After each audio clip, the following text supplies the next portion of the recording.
안녕하세요. 파상관제인 홍현필 변호사입니다. 이번 시간에는 별채권이 무엇인지에 대해서 한번 알아보겠습니다. 가끔 아마 들어보실 수도 있는데 별채권, 이게 한문으로 되어 있는 단어인데요. 별, 구별할 때 별자고요. 제자는 제외할 때 제자입니다. 결국 이제 일본에서 들어온 말이겠지만 파산 절차와 별도로 제외되는 권리다, 그런 의미 같습니다. 파산재단에 속하는 재산상에 존재하는 유치권, 질권, 저당권 또는 전세권을 가진 자는 그 목적인 재산에 관하여 별채권을 가진다. 법 411조에 규정되어 있습니다. 법상 명문이 규정이 없으나 특별법상 인정되는 비전형 담보권, 가등기 담보권, 양도 담보권도 별채권에 해당한다. 그래서 별채권은 유치권, 질권, 저당권, 그 다음에 가등기 담보권, 양도 담보권, 요 한 5가지 정도로 지금 생각을 하시면 됩니다. 이 판례가 하나 있습니다. 어음의 양도담보권자가 구파산법상 별채권을 가진다는 판결로는 대법원 2010년 1월 14일 선고 2006-17201 판결이 있습니다.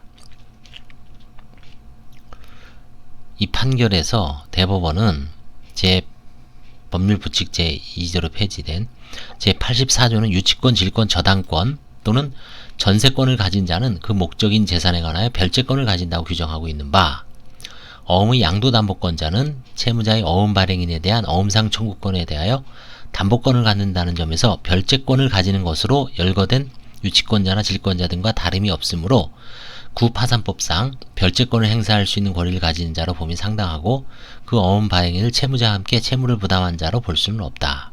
그래서 이거 이제 만약에 채무자와 함께 채무를 부담하는 자로 봐버리면 면책이 돼버리겠죠. 그래서 별채권으로 보호를 해줬습니다. 양도담보권자, 유치권, 질권, 저당권, 민법상 전세권도 담보물권적 성격이 있죠. 전세권, 그 다음에 가등기 담보권, 양도담보권, 집합 건물 집합 등기 있죠. 집합 물건에 대한 담보하는 거, 그것도 이제 양도담보죠. 그래서 총 한 6가지 정도가 인정되는 것 같습니다.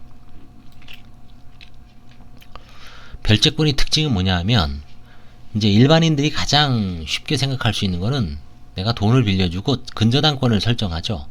그분들이 이제 별채권자입니다. 그래서 권리를, 내가 누구나한테 근저당권을 갖고 있는데 나의 권리는 어떤가, 소멸되는가 아닌가, 소멸된다면 나는 어떤 보장을 받을 수 있는가, 그거를 상식적으로 잘 알아두시면 편리합니다. 별채권은 파산 절차에 의하지 아니하고는 행사할 수 없습니다. 법 제412조. 별채권은 파산 절차에 의하지 아니하고 행사할 수 있습니다. 법 제412조. 별채권자에게도 면책결정의 효력은 미칩니다. 그래서 따라서 별채권자였던 자로서 담보권을 실행할 수 있을 뿐 채무자를 상대로 종전 파산 채권의 이행을 소구할 수는 없다는 것이 대법원의 입장입니다. 그래서 결국은 일단 면책은 되지만 담보권을, 근저당권을 실행해서 거기서 만족을 얻을 수는 있다는 입장이죠. 그러니까 보호를 해주는 겁니다. 대법원 판결은 제566조는 면책을 받은 채무자는 파산 절차에 의한 배당을 제외하고는 파산 채권자에 대한 채무의 전부에 관하여 그 책임이 면제된다. 다음 각호의 청구권에 대한은 책임이 면제되지 아니한다. 이게 이제 어제 제가 한 비면책 채권이죠. 규정하면서 같은 법 제411조의 별채권자가 채무자에 대해 가지는 파산 채권을 면책에서 제외되는 청구권을 규정하고 있지 아니하므로 요 예외에 벌금, 과료, 그 다음에 고의에 의한 불법행위, 중과실로 인한 생명 신체 손해배상 청구권, 그 다음에 근로자의 임금, 임치권, 신원보증금 이런 거 쭉 11개가 나열되어 있죠. 취업 후 상한까지, 학자금까지. 근데 거기에 어떻습니까? 별채권 있어요, 없어요? 없죠. 그러니까 면책이 되는 겁니다. 원칙적으로. 파산채권은 면책에서 제외되는 청구권을 규정하고 있지 아니하므로 같은 법 564조에 의한 면책결정의 효력은 별채권자의 파산채권자에게도 미칩니다.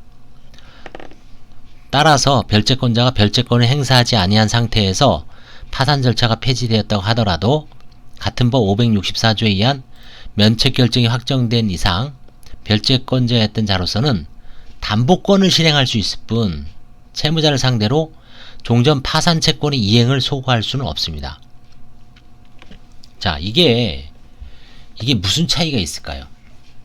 난 그냥 별채권자니까 담보권만 실행할래 라고 하면 뭐 가는 게 없지만, 이런 경우가 있을 수 있습니다.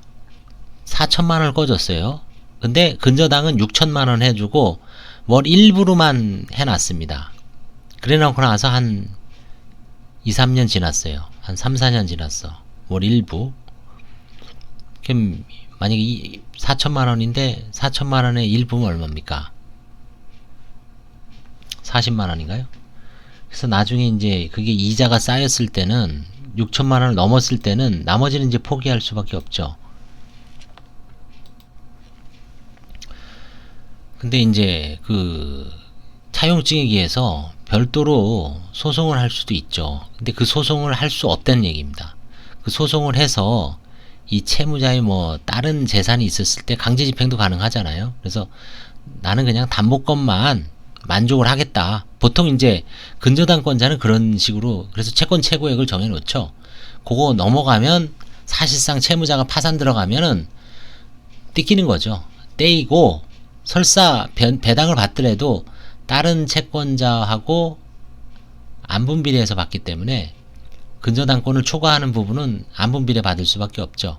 그래서 그 차이점이 있기 때문에 별채권자로서도 담보권을 실행할 수 있을 뿐 채무자를 상대로 종전 파산 채권의 이행을 소구할 수는 없다. 소송을 걸 수 없다는 얘기입니다. 이게 가장 중요한 차이점입니다. 자, 결국은 이제 지금 파산 재단에 속하는 재산상에 존재하는 유치권, 질권, 저당권, 전세권, 양도담보권, 가등기담보권, 그걸 정확하게 기억을 하시면 별채권에 대해서는 쉽게 이해할 수 있습니다. 감사합니다.